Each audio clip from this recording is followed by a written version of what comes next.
Good morning, everyone. I'm back again on it's Thursday, which means it's Presence is Portable. And today I'm going to chat with Ricci-Jane, who is author, speaker, all-round superstar of bringing fear into the known. And she is also my mentor for the third level training that I am doing. And she's also in Bali, which is super exciting. So I'm just going to, it's very glary. Again, I always seem to choose glary spots. I'll see if I can get somewhere in the shade so I'm not... Hello, Ricky. Just looking for some shade so I'm not frowning at everybody because it's so super sunny. All right, I'm just going to invite Ricky. And let's see if it works first time. Okay, we're adding. Hello. Oh, hello there. I can hear water. Yes, I can show you. There's the pool. Oh, how wonderful, how wonderful. It would be lovely to be by the pool having a swim and, have a chat with one of my favourite women in the whole world. So. Oh, thank you so much. Likewise, except I have no water, just a glary sun. So thank you so much for no, not long. 4 sleeps. Thank you so much for joining me this morning, taking some time out of being in gorgeous Bali. I feel so honoured that you've agreed to come and chat with me. It's so cool because the way that, I see you showing up in the world is just with that fierce passion, and your presence just comes out, shines out, radiates out through that no bullshit, this is just who I am and I am showing up in the world. Oh, that is a lovely thing to hear on a Thursday morning. Excellent. You. Yeah, I think that's a pretty apt description. Yeah, excellent. So what we're going to chat about this morning is just, and how does it show up for you? How do you bring presence into your life on a daily basis? How do you take it with you wherever you go? I think you kind of alluded to it, is that for me, when there's fear, I'm not present. So I'm either projecting into an imaginary future or I'm attached to an unreachable past. And that fear is has hijacked my present timeness. And that's just a really beautiful ally. Then I look at that fear as a great friend and a reminder that I have a choice to come home to the moment. And, I actually woke up this morning. Yesterday was quite an intense, energetic day. It was also the half moon ceremony day. So there was lots of beautiful offerings, and it was quite a big day of clearing, which sort of happens when you come to Mama Bali. And I woke up this morning and my heart was congested, is the way I'm going to describe it. It felt congested. And so I went into my practices and within 10, 15 minutes, I was back into my presence, my state of grace. And it was a beautiful messenger. It was just, it was just saying, hey, some part of you's attached to something that you heard or observed yesterday or last week or 2 lifetimes ago. Come home. And that's how fear can be our gift rather than our punishment. Yeah That's so beautiful, because that's exactly what presence feels like to me. Coming home, being at home with yourself. And whenever that sign of discomfort or stress or anything is showing up that isn't feeling like home, it's time to come back into the moment. And it's just so beautiful. It is, and it's our birthright. It's not something we're exposed to experience intermittently. And I think that's the thing, is that we've come to accept at some deep subconscious level that fear is our natural state, and that is the lie. And so we accept fearful states far too readily, and we don't go out in pursuit of our bliss or our present timeness, because we think that's a miracle. that will happen, you know, at some higher powers choosing, not something that we can actually manufacture. And I think, you know, Sharna, I started talking yesterday, I did a live about the anatomy of fear, because one of the things I've realized in our work together over the third level this round is that people, when I speak about fear, people don't necessarily understand how we are talking about fear. They think that fear is something else, but fear is anything where we are not in bliss. And I think your work is so powerful because that's what you're offering, is that recognition that this can be our natural state. Yeah, because we certainly do live in a society that continually perpetuates that cycle and makes fear the normal, that habitual response into just, you know, fear has become like the normal moment. So when we do, it's sometimes when we first start coming out of fear, it can be a little bit frightening, because presence is maybe not a state that a lot of people have experienced, you know, that lack of thinking, that lack of fear, and just that, oh, I'm in the moment. And actually, when you're in the moment, there's nothing there with you. And that nearly creates another fear cycle in itself, because we have this tendency to fill our emptiness, which is actually not empty. It's full of that possibility that anything can happen right now because we're in the moment. Yes, absolutely. But you're right, you know, that constant yearning outside of the self for something to gratify us, to fill us, to entertain us, to alleviate whatever mental torture we're inflicting upon ourselves. And that idea that the antidote is always external. And I think it is a disorientation when you start to practice, but that doesn't mean you should be afraid of it. It's actually a reorientation, and that disorientation is because you're literally being shifted. And it's how do you remain courageous during that and fierce? And that really comes back to that surrender and trust that we speak about so often. And it's like, you can't do those things, though. You can't do trust, you can't do surrender. There's states of being that can only be cultivated through devotion. And I think that's the consistency. You know, people say, oh, I'm not good at being present, I can't do what you're saying. It's like, well, you weren't good at French the first time you sat down to practice speaking French either, you know. Yeah, absolutely. You know, we can see it, we can use that as an excuse, you know, like, I'm not good at, and that is just becomes another excuse, like so many different things, because you're absolutely right. When you first try something for the first time, who's going to be absolutely perfect, you know? And I love that you say imperfect action, because that is just exactly what it is. And so many of us put these ideas, these ideals into the future. Okay, one day in the future I will be more present in my life, one day I will have the steps to be more present, which is just really another excuse, because presence doesn't require you to do anything. It's just a state of being, and you just have to simply slip into that state of being. Yeah, and as we've been practicing and learning together, you know, through the third level, the mystic without walls she's not waiting for the perfect time when everyone's quiet and no one ever needs her ever, because it's never going to happen. You know, to be the priestess or the contemporary mystic means that we have to be willing to bring our devotion into our mundane domestic routine, into our, you know, chores, into our boredom, into our everything, and that's where we create genuine, sustainable change, because otherwise it's very easy to be present when you're on retreat in Bali. Oh my God. Yeah. Sharna, you have no idea. I have no children asking me for anything, and it's effortless. And of course, you know, yes, you've got to have periods. Retreat is vital, I think, for the health of all beings.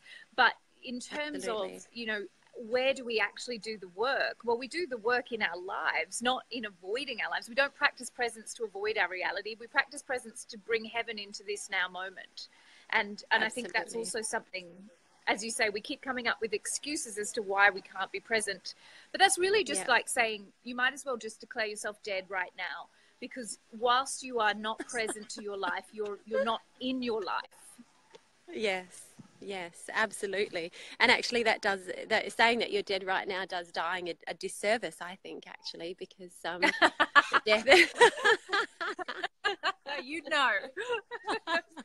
Yeah, exactly. So, I was just thinking that, yes, retreat is so important, and that ability to create space in your life is just such a gift, and it nearly sets you up. It gives you that scaffold to take yourself fully out into your life. So you are so full of yourself, so full of you, that when you walk back into your house, back into your kitchen, back into your lounge room, and there's mess everywhere and children have splattered things all over the place and they've got all their toys out, you can just go, ah, this is just the way it is right now. Yeah. Yep. So important. To use Byron Katie, I like it like this. Yeah, absolutely. Yeah, absolutely.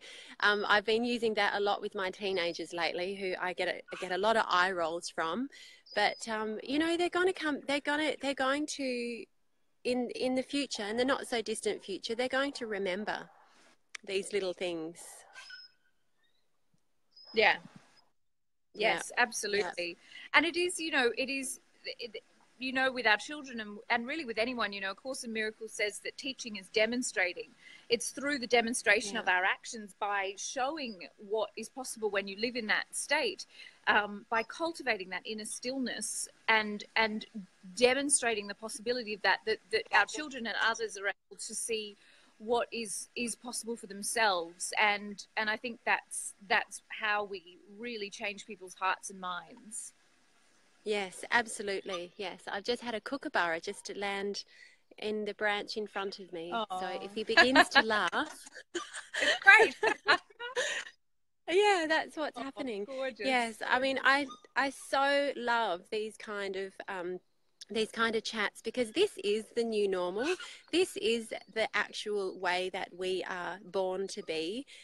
All the little bits and pieces that go on in our lives are completely they're just completely part of the illusion. And I had somebody comment one day on just a little post that I put in, and it really got me thinking about people's idea of presence and being in the moment. And she said that there's no way you can be in presence or live in the moment all the time, because that's part of the dream. And I just thought, wow, that's how strong it is, the way that we live in our society right now, that everything has to line up perfectly. We have to have all this stuff happen before us before we can live in the moment. And it really got me thinking. And actually, that was the inspiration behind this series, is just that, normal women like you and I, who are just, getting into the flow and bringing that awareness more and more into our lives, and bringing a place of demonstration to the people around us. And we're pretty highly functional. We're not too weird. Most days. Yeah. We can I don't feel like I'm dreaming. Yeah, absolutely. Yeah, and that's, this is all part of it. Yes. And what we notice then, of course, is that our reality does start to alter around us, and that what we see in the dream does start to behave differently. And, if people who are listening are not quite aware of what we mean when we say the dream, it's simply referencing the 3D reality, or the waking life that we inhabit in our philosophy, is a projection of our belief, not our conscious belief, but our subconscious belief. And so when we start to alter our belief at that deep subconscious level, which is what presence does, automatically rewiring us to that state of God love, then we see a peaceful world. We inhabit a peaceful world. And as you say, regardless of the state of affairs of your home or your children or your partnership or whatever, you can inhabit that peaceful state. But eventually, the world will also become peaceful, because the fabric of your existence will alter. And so it's like a two-stage process, really. And it's, I think this moment now, one of the things I keep doing here while I'm in Bali is not to take any of this for granted, because it is absolutely, it's not the end point. It's a continuum of my commitment to live in congruence with my devotion and my commitment to remember myself as God, that I am here inhabiting this very pleasant dream. And I'm not I don't want to forgo the witnessing of the miracle, because Yeah. it is the direct result of that willingness to meet my fear and to, you know, and it's not a reward punishment kind of thing. I don't want to speak about it like karma, but what I mean is Mm-hmm. that it's congruent with how I have set up my interior state. But to Yeah. say that, if, you know, if tomorrow something happened and I had to fly home, or there was an emergency, and I would not see that as the end of the miracle. I would just see that as the miracle in yet another form. Yeah. But I think it's about being in love with what is. And when things are really joyful, we so often cut ourselves off from our joy for fear of losing it. Like if I'm too joyfully attached or wedded to the bliss of this moment because it looks so beautiful and so divine, I might be vulnerable to losing it. And I know I've kind of gone off on a tangent there, but I think that shame that can come up when we feel good is actually part of what keeps us away from being present to our lives. Yeah. Yeah, absolutely. And you know, you can't feel that kind of shame when you are in your body. And you know, presence really could just be another word for embodiment, because the strangest, it's, you know, most beautiful thing happens, that when the more you bring presence into your life, the more embodied you are, the more you are in your body. And once that begins to happen, your life just completely changes. It seems like the biggest paradox, because we you know, have this spiritual idea that we're attaining something, you know, outside of our body, and spiritual practices have taught us that our attainment is our enlightenment is somewhere outside of ourselves, you know, a future point in time, whereas is actually it's here, it's in this body, in this 3D reality, with everything exactly as it is right now. Yes. And that embodiment, I think it's really important that we understand that it's embodiment of the physical, but it's also being fully present to your subtle anatomy or your energy body as well. Because when you're not present to any part of you, not yourself at the physical or the quantum level. And if you're not present there, you don't get to the ease of access to your soul. Your soul doesn't go anywhere. Yeah. But it's through the layers of your physical and your subtle anatomy that you access your soul consciousness. It's a feedback mechanism. So it's like the soul into the subtle anatomy into the body into the subtle anatomy into the soul. And when we're not here, we're not embodying any of that, not just the physical realm. And I think that's why embodiment feels so good, because it's us becoming lined up with our magnitude, our vastness. So yes, I think that's really a beautiful way of thinking about presence as embodiment. Yeah, because I'm finding more and more with this work, and more and more with my service, that it actually, if you just put yourself in the space, if you put yourself in that presence, the energy will find you, and it just, you line up everything, like you say, all your bodies, and then you begin to expand out into them and take them all up, be full of them all, or you full of it all, if that makes sense. You know, it just is this process that just rolls along, and it really feels quite effortless at times. Yes, and that's, I think, also what we don't trust, because we've been taught that spirituality or faith is suffering, and that in order to gain our reward, we have to have endured. And I think that we're very suspicious of things that feel easeful, so we create chaos to just kind of earn it. Yes, absolutely. But I'm all about easeful. That's that's me. That's my new mantra. I'll show you my pool again, so you can see how easeful I am in my pool. Yeah. Oh gosh, it looks beautiful. I'll be there soon. And I'm sure some people who are joining us live will be there with us too. But I think, Ricci, I've got no idea what the time is, but I kind of feel like that must be around our time. Yeah. And I feel like I just want to thank you. Chat. Yeah, absolutely. So much. You can jam pack into 15 minutes. And sometimes I go, why did I say 15 minutes? But I just want to show that anything can happen in 15 minutes. You know, it's just, absolutely. So, my darling, I'll see you really soon, and have a wonderful next few days. Thank you, and thank you for inviting me to join you, my darling. So much joy to hang out with you. Yeah, excellent. And thanks everyone for joining us live. Bye. Bye.